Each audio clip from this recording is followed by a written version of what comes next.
अस्सलाम वालेकुम students, welcome to my YouTube channel engineer Mohammad Ahmad online teacher and tutor. आज हम 8th क्लास साइंस में चैप्टर नंबर 6 स्टार्ट करने वाले हैं और चैप्टर नंबर 6 का नाम है एसिड्स, बेसिस एंड सॉल्ट्स। इस चैप्टर के अंदर हम एसिड के बारे में पढ़ेंगे, बेस के बारे में पढ़ेंगे और सॉल्ट्स के बारे में पढ़ेंगे कि जो एसिड है वो क्या होते हैं, बेसिस किस तरीके से क्या होते हैं और जो हमारे पास साल्ट्स होते हैं ये क्या होते हैं। सबसे पहले तो हम देखेंगे इनकी प्रॉपर्टीज़ क्या हैं, ये किस नतीजे में पैदा होते हैं और साथ ही हम इनके कॉमन सोर्सेज देखेंगे, कहाँ से हम इनको हासिल कर सकते हैं, इनके यूजेस देखेंगे, एप्लीकेशन देखेंगे।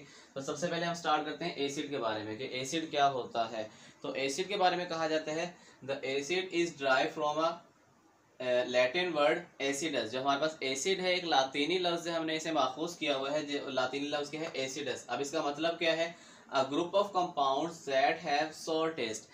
ये ऐसे तमाम ग्रुप का मजमूआ है जिनका जायका क्या होता है, तुर्श होता है। ठीक है, खट्टा होता है या आप कह लें तुर्श होता है। या फिर इसकी एक और एग्जांपल भी हम यूज़ कर सकते हैं इसकी डेफिनेशन के लिए, the compounds that produce H plus ion in their aqueous solution. ऐसे तमाम कंपाउंड जो कि अपने आबी महलूल के अंदर एक्वस सोल्यूशन के अंदर हाइड्रोजन प्लस आयन जो है वो प्रोड्यूस करते हैं, ऐसे तमाम सोल्यूशन के अंदर जो कंपाउंड होंगे उन कंपाउंड को हम क्या कहेंगे, एसिड। सो ये भी हमारे पास एक पहचान हो गई एसिड की कि एसिड क्या करेंगे, जब भी एक्वस सोल्यूशन के अंदर वो हाइड्रोजन आयन अगर प्रोड्यूस करेंगे तो हमारे पास क्या होंगे, एसिड्स होंगे।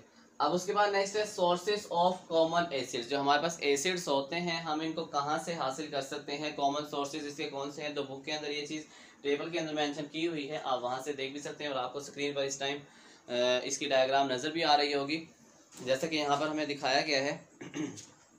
इसके कुछ कॉमन सोर्सेज हैं। सबसे पहले हमें टेबल 6.1 के अंदर दिखाया हुआ है, यहाँ पर एक साइड पे नेम लिखे हुए हैं, फिर उनके सोर्सेज लिखे हुए हैं। जैसे फॉर्मिक एसिड है, ये आर्ट स्टिंग जो होते हैं उससे हम हासिल कर सकते हैं। एसिडिक एसिड को विनेगर से हासिल कर सकते हैं। ऑक्सैलिक एसिड को हम टोमेटो से हासिल कर सकते हैं।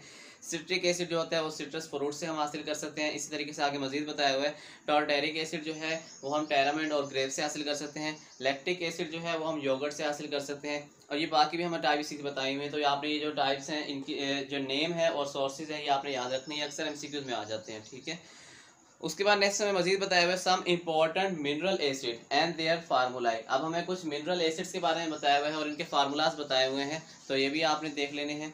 सबसे पहले जैसे है इसका फार्मूला बताया हुआ है HCl। इसको हम किस तरीके से शो करते होते हैं, HCl के जरिए से। उसके बाद नाइट्रिक एसिड है, उसका फार्मूला क्या होगा, HNO3। और सल्फ्यूरिक एसिड जो है उसका फार्मूला क्या होगा, H2SO4। और फास्फोरिक एसिड जो है उसका फार्मूला क्या होगा, H3PO4। ये भी जो फार्मूलाज हैं वो आपसे शॉर्ट क्वेश्चन में भी पूछ सकते हैं, right the formula of nitric acid, sulphuric acid, phosphoric acid. या फिर आपसे वो MCQs के अंदर भी ये चीज़ पूछ सकता है कि बताएं जो हमारे पास हाइड्रोक्लोरिक एसिड है वो किसकी एक एग्जांपल है। तो आप बताएंगे जो हमारे पास मिनरल एसिड है ये उसकी एग्जांपल है, या आपका फार्मूला अगर वो पूछते हैं वहाँ पर तो आपको ये चीज़ भी पता होनी चाहिए।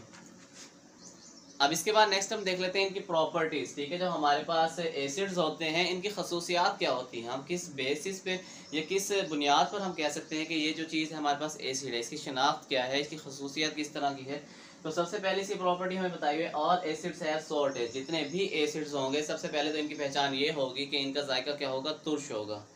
उसके बाद नेक्स्ट बताया हुआ है all acids turn blue litmus solution red. अब अगर हमारे पास जो लिटमस सॉल्यूशन है या लिटमस पेपर है उसका जो स्टार्ट में हमारे पास अगर कलर ब्लू है तो जैसे ही हम उसको एसिड के अंदर डिप करेंगे तो वो जो लिटमस पेपर होता है वो पेपर का रंग क्या हो जाएगा, ब्लू से कन्वर्ट हो जाएगा रेड के अंदर। तो ये भी हमारे पास एक शनाख्त है एसिड को चेक करने की कि हमारे पास एक सॉल्यूशन है। अब सॉल्यूशन का तो हमें पता नहीं चलता ना, वो तो लिक्विड फॉर्म में है। अब हमें नहीं पता कि ये हमारे पास पानी है, ये हमारे पास एसिड है, ये हमारे पास बेस है, ये किस फॉर्म के अंदर है। ठीक है, ये क्या चीज़ है। तो उसकी पहचान के लिए हम क्या करते हैं, एक लिटमस पेपर होता है उसका जब हम डिप करते हैं उसके अंदर उसका ओरिजिनल जो कलर होता है ब्लू होता है स्टार्ट में, तो वो किस में कन्वर्ट हो जाएगा, रेड के अंदर। तो इससे हमें ये पता चल जाता है कि जो हमारे पास सॉल्यूशन इस टाइम मौजूद है वो क्या चीज़ है, एसिड है।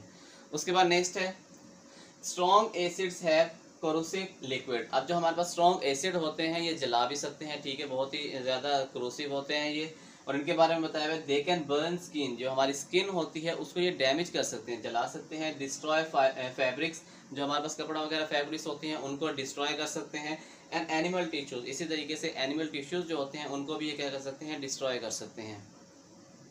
नेक्स्ट है acids react with metals to form salt and evolve hydrogen. अब ये भी हमें एक कह लेंगे पहचान बताई हुई एसिड्स की कि एसिड क्या करते हैं, जब भी ये मेटल के साथ रिएक्शन करेंगे तो उस रिएक्शन के नतीजे में हाइड्रोजन गैस जो क्या होती है वो प्रोड्यूस होती है, इवॉल्व होती है। मतलब अगर आपको पता ना चल रहा हो कि आपके पास इस टाइम जो सोल्यूशन है वो एसिड है या बेस है, तो आप क्या करें, उसका मेटल के साथ रिएक्शन करवा दें। अगर उस रिएक्शन के नतीजे में हाइड्रोजन गैस प्रोड्यूस होती है तो उससे हमें पता चल जाएगा कि ये हमारे पास एसिड है। जैसे यहाँ बताया हमारे पास जिंक है और यहाँ पर हमारे पास सल्फ्यूरिक एसिड है। जब इन दोनों का रिएक्शन करवाएंगे, ये हमारे पास एक एसिड है और ये हमारे पास एक मेटल है। जब इन दोनों का रिएक्शन होगा तो रिएक्शन के नतीजे में क्या बनेगा, जिंक सल्फेट बनेगा और हाइड्रोजन गैस यहाँ से क्या होगी, इवॉल्व होगी। तो यहाँ से हमें पता चल जाता है कि जो हमारे पास रिएक्टेंट था वो क्या था, एसिड था।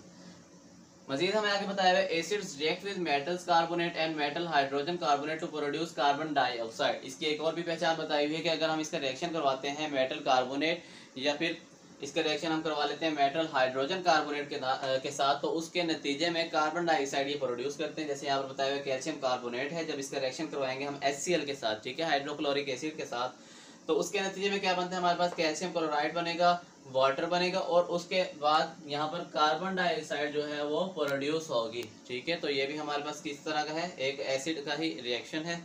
नेक्स्ट अब जो इम्पोर्टेंट है एक रिएक्शन, और इसकी डेफिनेशन भी बहुत ज़्यादा इंपॉर्टेंट है और शॉर्ट में अक्सर ये पूछी जाती है।